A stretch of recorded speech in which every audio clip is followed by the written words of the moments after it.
Hey, good morning, Jerry. How are you? Hey, man. Good morning. How we doing? Awesome. After last night, did you stay up, and how did you react? Well, I watched the game flying up to New York. I'm overlooking Central Park right now, but real excited. They didn't have to put any fuel in the plane. I just flew up here on my own. Jerry, how are you looking? Sorry, go ahead. Go ahead. No, go ahead. How are you looking at y'all's path moving forward now as of today? Well, again, I know it's cliche, but we've got to concentrate on the Chargers. On the Minnesota Vikings this weekend, and that's a big game for us. But, boy, you see that, you need to stay in there every play. Every play is meaningful right at this particular time, and we sure got a shot at this thing. You know, Jerry, it's an intangible thing. Some people roll their eyes at it. I'm a believer in all the culture stuff, and I'm not asking you to take any shots at Philadelphia, but that's a storyline with them. Meanwhile, with you guys, you could talk about defensive problems or pass blocking or special teams, but no one is questioning internally what you all have from a resolve standpoint and the culture that Brian Schottenheimer seems to be building. What can you say about that, and is that all legitimate? Yes, it's very legitimate, and unfortunately, we've had really touch points of things that bring, if you will, people together, in this case, our team, and certainly we've had that this year.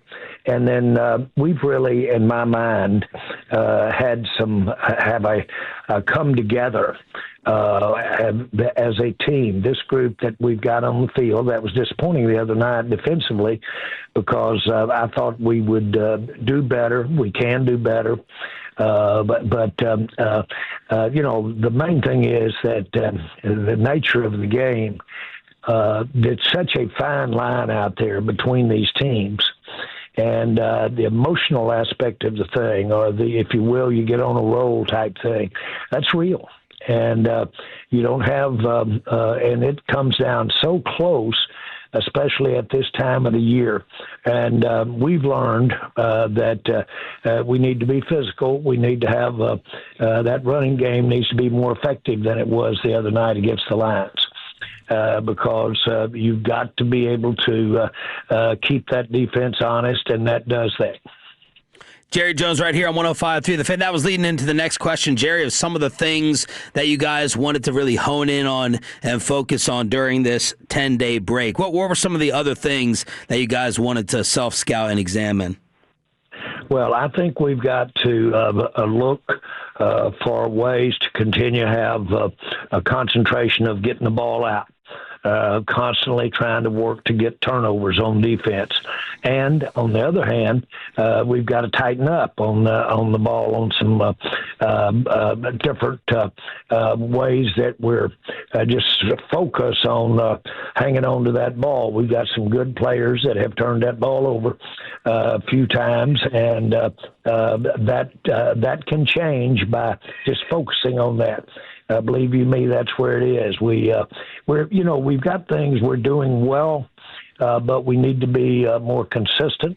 That's what you hear all the time, but I think we're headed in the right direction with our injuries, and that's good. This is the time of year when you want to have your have as good of your talent on the field, and I think we're there for this next run. Jerry Jones joined us here at 105 through the Fan. You mentioned physicality a little bit ago. And in the last 15 games on the road against teams with a winning record, you guys are just 3-12. Is that play into it? It's more than just a talent issue at play there, right? Is that partly the physicality you're talking about? Well, the road is a tough place in the NFL, but certainly it can't be that tough to have that few wins in that many games. But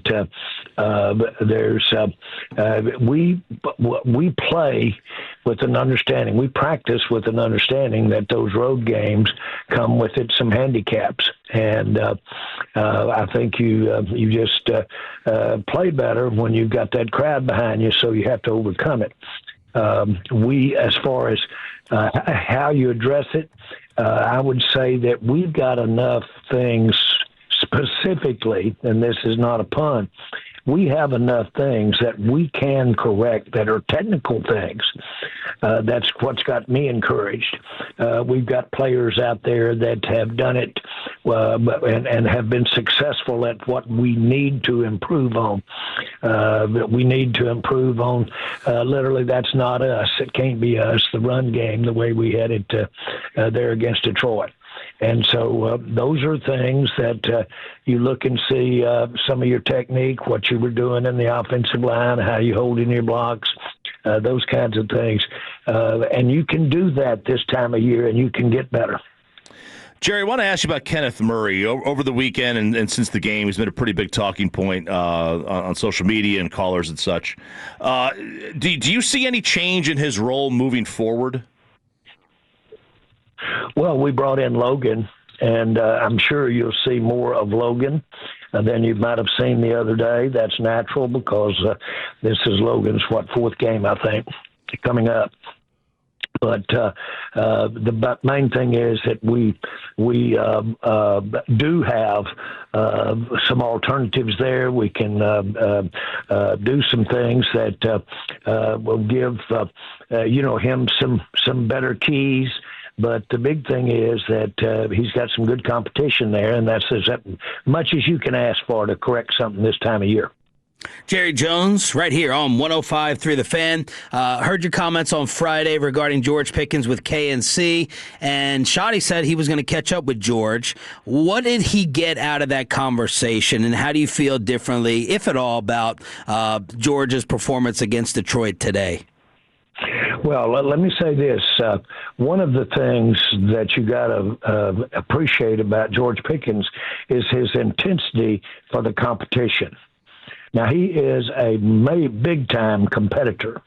Those are not the kinds of things that you normally hear addressed when you're thinking of things that George could do better on.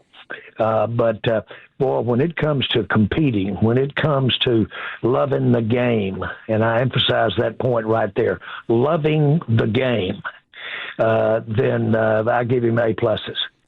And so, again, Lamb did step up, and that can happen when you, for whatever the reason, are not clicking. Some things sometimes can go wrong early. It happens to the very best of them.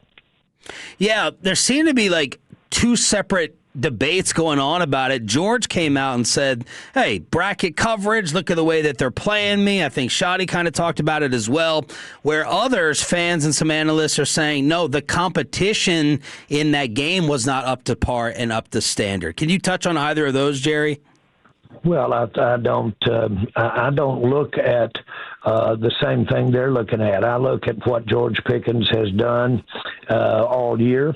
I can look at a game. If you want to look at a game and compare it to the rest of the year, which you should, then you can get your answer. But just so that I'm real clear about it, I don't have the concern that the debate about what George Pickens did or didn't do in that game, I don't have that kind of concern about him as far as his competing and helping us win football games on the field at all. Jerry, you know the reputation of the star receiver, and you've dealt with many in your day. We love Michael Irvin as well, T.O. and others. And you've talked about the Dez Jay-Z story. Can you help set a baseline? I know it should never happen, but if someone's late or missing a meeting, what do you think is acceptable in terms of that's going to happen versus over the line and needs to be addressed? Depends on the individual. And again, a lot of that has to do with, the type of competitor they are. Michael Irvin was just absolutely competitor at all times. He was always looking around the corner to figure out how to win. He worked with players from within to help them be better as a teammate. He was the entire package there, and it offset anything that you could have criticized him about, and he had that as well. It's different strokes for different folks, so to speak, but Pickens brings everything to the table he brings enough pluses to the table to, frankly, live with what's going on, this type of criticism. The criticism in my mind is he a competitor, and can he, when he gets out there, can he come down with the ball, and does he compete when he's out there? A triple plus. Jerry Jones joined us here, 105 through the Fan. A couple of times this year, Kevontae Turpin has been flagged for calling for a fair catch and then not fair catching it, so it's a couple of penalties. What is the explanation you've gotten for why that has continued? Well, he's just got to quit that. And if you hold that hand up at that critical juncture, they'll call that a fair catch. And if you try to run with the ball, they'll give you a penalty for it. And that's pretty simple. And it's not that really he'd be the first to tell you he's just got to quit doing that. And he inadvertently did it. And so he's caught a lot of kicks. He's caught a lot of punts that he doesn't have that problem with. You go with the odds here. How often has that happened in his career? Mm-hmm. A fraction of time, not enough to even be a concern other than stop it. Concentrate on it and stop it. Jerry, I'd like to ask just an overall Kevontae question because we know what a weapon he is. This is a Pro Bowler. He got a new contract. Just hasn't felt like he's had that same return impact. I know Shotty yesterday said we may have some personnel changes on special teams. That could be with coverage. Why do you think Kevontae is just not having that usual explosive impact that we're used to seeing? Well, it sure isn't because of, in my mind, him. You can directly give him those false signals or the reaction after you've made a fair catch signal. You can put that on him right there. But when it comes to competing, there's I don't know of anybody I'd prefer to have the ball in their hands than Devontae. So my point to you is that I think we're great there. I think we've got a Pro Bowl returner. And candidly, we got one heck of a weapon that really complements what we've got with the other parts of our game. And I notice I'm not saying passing game, running game, because he can do some of that for us, as we've seen. He's an amazing football player. And you talking about someone with courage, every time he goes up in there, I'm amazed at the velocity that he attacks it. Jerry Jones right here on Sean and RJ every Tuesday, brought to you by your North Texas Ford dealers. Ford is the best in Texas. Jerry, I personally, I guess, underestimated the severity of Trayvon Diggs' knee when we expected to see him back last week. Was the knee just that bad in holding him back? And do you think he'll be good for the Vikings? Well, for the same reasons that last week, we had some expectations that probably leaned toward him playing last week, and it didn't happen. And that's the nature of injury. And in his particular case, that was right at a game time decision. And so we'll take a look and do the very same thing this week. And if he's ready to go and has the week of practice, that would and we've got a lot of eyes on him, boy. A lot of eyes out there at practice. And again, that's not negative. That's just we got a lot of eyes on him. And so if he likes what he sees, feels, we like what we see in terms of putting him out there, he'll be active. Jerry, I guess we kind of have a similar Diggs discussion as we do George and trying to figure them out, where it seems like it's a little bit more of a complex discussion. Is that fair to say? Is Trayvon Diggs more of a complex individual? And what are we not sometimes understanding and getting with figuring out Trayvon? Well, therein lies our discussion, fundamental, comparing separate human beings with each other and assuming that they have comparable problems. Both of them trying to play football for the Dallas Cowboys, and I'm not trying to be trite. Yep. Both of them are very skilled players, Pro Bowl type players, unique skilled players. Okay. Now then, it boils down to the luck of injury. I'd say that Pickens is much healthier than Trayvon. And I would say that both are competitors. And what happens, and this is, to me, this has to do with coaching, these guys do some natural things exceptional right at the top that they do naturally. You've got to meld that in with the team and meld that in with you've got 11 guys out there, and they've got to have some certain responsibilities before they can be sometimes the great player they are. We used to have that's given credit for saying that you earn the right to rush a passer by protecting your run lanes.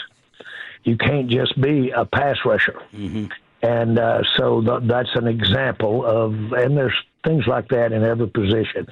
So I'd say you cannot in any way, if you think you can compare people away from sport and away from, in this case, football, if you think that's a hard job, and it is, if you think about it, comparing me and anybody else or you and anybody else, then you put the criteria of competing and the criteria of this game, because this game, you have to give it up. What? You got to play with pain. You have to. And then you have to play with adversity. In other words, you got to come back when you drop balls or when you fumble balls. All of those kinds of things make it really almost impossible to say, he's just like this guy or he's just like this guy. I always get in trouble when I'm trying to compare football players. Yep. Jerry, you sounded pretty optimistic on the injury front. How are things looking for CeeDee Lamb, Guyton, and Clowney? Well, I would say that those are three, you nailed them. And those are three that we're looking at. And I'm glad we've had this 10, in all three cases, the 10 days in between games really helped us there. And I'd say if we can get 2 out of 3, and I'm not going to name the one that has got the longest way to go because I don't know. But if we can get 2 out of 3 of those guys, that'd be a big gain for us. Now, Jerry, I don't like all this improved PR that you've been doing with injuries over the years. You used to just give us more of it, and now you're giving us the nice, safe answers where we can't get any dirt. What's up with that? Come on now. Go back to old Jerry on us. Well, if I really thought that those listening really think I know how he's going to be able to, how that injury is going to be at game time, then I'd work harder at this. but since we all know that the man upstairs is the one that's going to determine, these are limiting injuries. They can, in all three cases, the type of thing we're dealing with can have a 3-day window when they might not have been able to go, then you can go. They're all doable, but they're all very limiting if they didn't make it with time. We've got the best in the world at managing them to get them up to where they can play on Sunday. And so, and everybody realizes that it's now or never as far as our team is concerned in terms of giving it everything we've got to win the game. Jerry, World Cup teams that were playing here, the schedule was announced late last week. How big was the fist pump that you gave when you found out that Argentina and England were going to be packing the stadium? And how does that work? Do they make you buy your own suite back from them? I mean, how does that work? Are they going to let you in the stadium? Let me say this. If I go in there, I'll be just like everybody else. It'll be with a reservation that probably cost me cost to get in. But what a show. What a show. Yeah. And if you want to speak about it in that manner, but to have that level of teams and those historic backgrounds, sports is so much about tradition. And when you think of what that English Soccer League has done and to have those great teams and then to be able to have the Argentina excellence, both those people have been maybe as big an influencer in soccer as you can have. So it's an exciting time. I'm excited for the fans, and I'm glad we're where we are. We're in a part of this country that pretty easy to get to for everybody. Now, Jerry, have you attended a World Cup game before, and do you plan on attending these? I plan on attending these. I have not attended a World Cup game, so I'm really giddy about going to the games. I'm a real fan. Last one, Jerry. President Trump suggested maybe we need to rename your football, our customary football, because of the popularity of football and how it's labeled in the world. Do you have any reaction or any suggestions to rename your football sport? Well, I'd say that he is a real, valid American football fan. And I know him and know that he's also a fan of the European football as well. And I'm not going to get in that kind of debate with him. I just want him to, have always been excited about him, his background and how active he was in becoming an owner and several levels of football as we know it. And so as far as any president that I'm aware of, he would know more about football than any president we've ever had, in my view. Phenomenal stuff, Jerry. Thank you so much. Enjoy New York and go get them Sunday. Thanks, guys. Bye-bye. Jerry Jones, brought to you by your North Texas Ford dealers. Ford is the best in Texas.